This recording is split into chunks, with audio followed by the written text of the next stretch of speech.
Bonjour à tous. Les enquêtes sont l'essence du journalisme. Les médias nous vendent des événements, mais derrière ces événements, il y a souvent des intentions cachées. Le cœur du journalisme et l'ADN de Blast consiste à décrypter ces intentions cachées.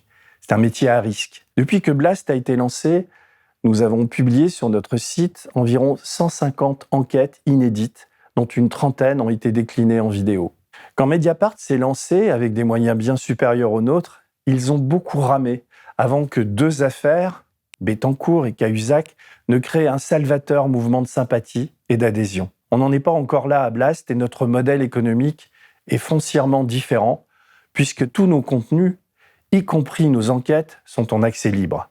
Chaque fois, signe de bonne santé, nous sommes poursuivis dans le cadre de procédures bâillons. Mais nous résistons, grâce à vous. Olivier Jourdan-Rouleau va vous expliquer plus posément notre manière de travailler. Il est le responsable des enquêtes à Blast où, pour cette saison 3, nous sommes beaucoup mieux organisés. Thierry Gadot, pour les enquêtes écologiques et sociales, et Xavier Monnier, plus spécialisé dans les affaires financières et politiques, nous ont rejoints. Nous allons ouvrir dès janvier une antenne à Bruxelles pour enquêter sur ce qui se joue dans les coulisses du Parlement et de la Commission. À toi, Olivier. Denis vous l'a dit, nous avons intensifié nos investissements depuis la rentrée, en enregistrant des renforts en interne avec Xavier Monnier et Thierry Gadot, désormais intégrés à plein temps dans la cellule enquête, avec Florence Gaillard également, que vous connaissez déjà. Nous allons continuer en 2024 à renforcer nos moyens. Nous sommes en train de préparer le lancement de Blast Europe avec un bureau à Bruxelles, là où beaucoup de choses se jouent et se décident. Avec Philippe Engels, qui va piloter le bureau de Bruxelles, nous préparons les enquêtes transnationales. Une des premières porte sur une multinationale liée à la France qui vient de changer de nom, confrontée à un scandale qu'elle veut à tout prix effacer. L'occasion de voyager entre la France, la Belgique, les États-Unis, la Suisse et vers des contrées lointaines sur les traces des fantômes de ce dossier. L'ouverture de Blast Europe est une nouvelle étape importante.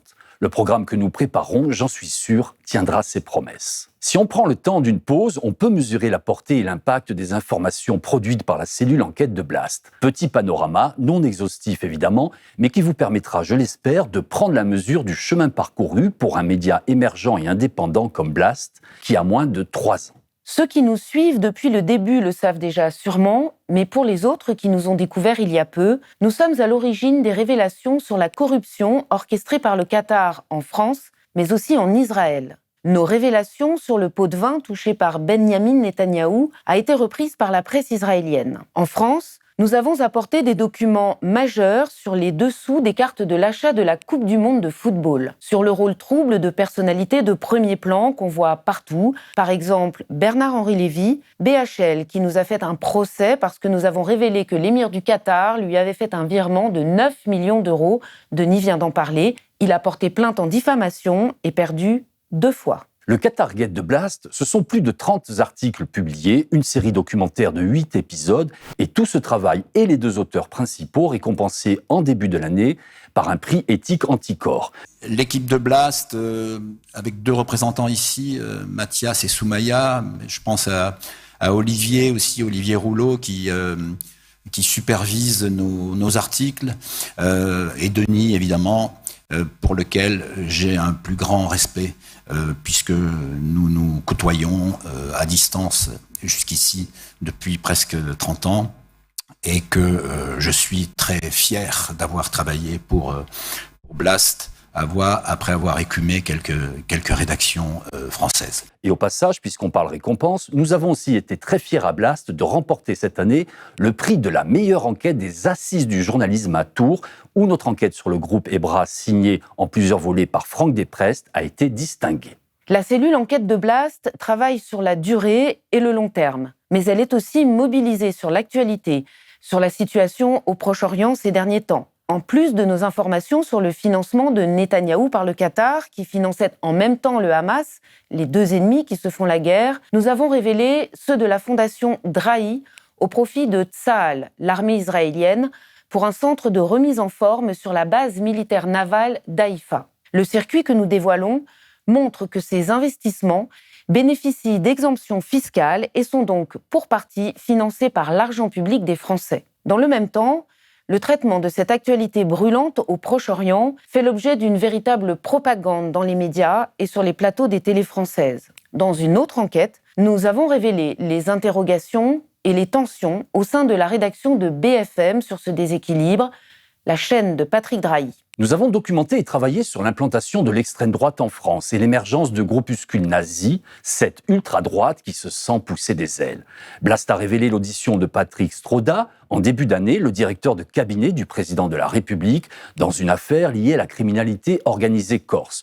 Nous sommes les premiers à avoir révélé les pressions policières et politiques autour de la mort de Naël et du jeune homme abattu à Marseille. Nous avons sorti des infos exclusives sur le scandale Adrexo et le fiasco des élections de 2021, prouvant que le ministre de l'Intérieur, Gérald Darmanin, connaissait très bien cette entreprise sous pilotage de Bercy, alors qu'il a prétendu le contraire devant la représentation nationale. Blast a apporté des révélations majeures sur McKinsey et montré combien En Marche, le mouvement qui a permis l'élection et l'ascension du président de la République, et McKinsey, était en réalité la même chose, et comment les hommes de ce cabinet de conseil ont créé et mis sur pied la machine qui a permis et porté l'élection d'Emmanuel Macron. Blast a également enquêté sur les dessous du sport professionnel, le transfert dans la NBA de la star Victor Wembanyama, les violences aux femmes dans le football, les fédérations sportives, en Afrique avec des suites judiciaires, et en novembre sur la Fédération française de kickboxing, dans une enquête saisissante signée Romain Molina. Au tournant de l'été, nous avons été en pointe sur l'affaire portugaise qui a secoué Altice et son actionnaire Patrick Drahi, le propriétaire de SFR et BFM TV, avec l'interpellation et la chute de son bras droit et associé historique. Pour Blast, ce travail s'inscrit dans la continuité de celui engagé au sein du pool Drahi, créé à notre initiative avec nos confrères de Reflet et de Street Press. Ce pool, constitué entre 3 médias indépendants pour éplucher en commun des dizaines de milliers de documents issus des Drahi Leaks, avec la constitution d'une équipe de journalistes dédiés, est une grande première en France. Nous l'avons engagé quand nos confrères de Reflet se sont retrouvés seuls face à une procédure bâillon engagée par Altice pour les faire taire. Si un média seul est une cible fragile, attaquer 3 rédactions, c'est autre chose, même pour un milliardaire. C'est beaucoup plus compliqué, surtout quand on est aussi patron de médias. Cette initiative, unique en France, est concrète. Elle a produit du journalisme avec 2 journées spéciales de révélation et bientôt une 3e autour des Drahi Leaks. C'est notre réponse pour refuser que les journalistes soient muselés. C'est à ce genre de pression que Blast permet de résister et doit résister. Nous résistons, nous refusons de céder en faisant notre métier et en publiant malgré les pressions et les menaces quand une enquête est aboutie pour qu'elle soit à disposition du plus grand nombre de nos lecteurs et des citoyens. Voilà notre engagement. Mais nous résistons aussi après publication de nos enquêtes. C'est la double lame à laquelle les journalistes d'investigation sont confrontés. Et il faut être solide pour pouvoir le faire. Car Blast n'échappe pas aux attaques et aux procédures bâillons. Nous devons provisionner des réserves et mobiliser des moyens importants pour nous défendre face à ceux qui ne veulent pas qu'on parle de leurs affaires et de leurs méthodes. Actuellement, nos avocats sont mobilisés sur une bonne dizaine de procédures auxquelles nous faisons face. Nous allons nous battre, évidemment. Pour ne citer que 3 procédures, aux profils et instigateurs divers. Une procédure du député Renaissance Marc Ferracci pour notre enquête sur France Travail, suite à laquelle il a démissionné, mais pas manqué de porter plainte contre nous. Une autre procédure kafkaïenne en Suisse contre un patron qui n'aime pas nos révélations, ou encore le maire RN de Perpignan, Louis Alliot, attaque Blast parce qu'il n'a pas supporté nos révélations sur les agissements de sa police municipale, dont il a fait un pilier de sa politique. C'est une tradition chez les dirigeants du RN, ex-FN, d'attaquer la presse. La droite au pouvoir, l'extrême droite et le capital nous attaquent, en somme.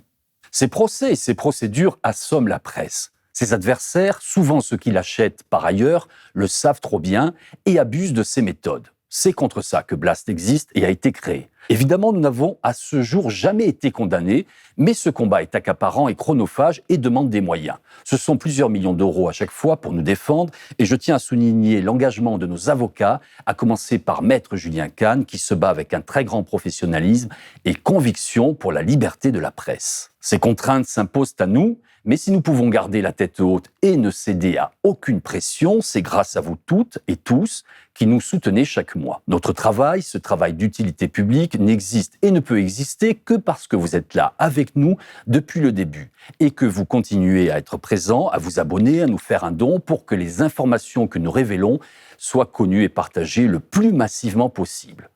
L'information est un bien public. Vous êtes notre assurance vie, notre protection à nos côtés. Blast est fait pour vous. Blast, c'est vous.